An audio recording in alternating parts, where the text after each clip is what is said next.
in the way. Right, so turn it back round so that the fold it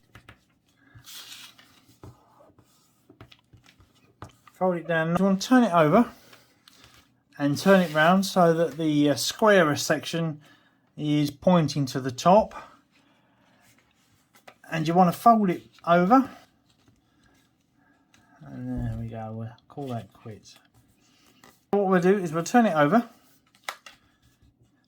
and we want to fold down in there to help me push it down. That's it, just like that. Now we're going to turn what you want and push it down tight again, like so. Now what you want to do is you want to fold the middle line here and make these two.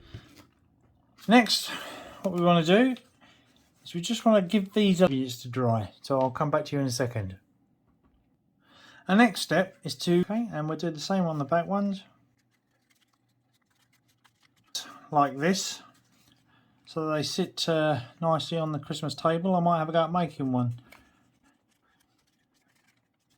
If you spend a bit more time doing it, like the beak here, I can't get the beak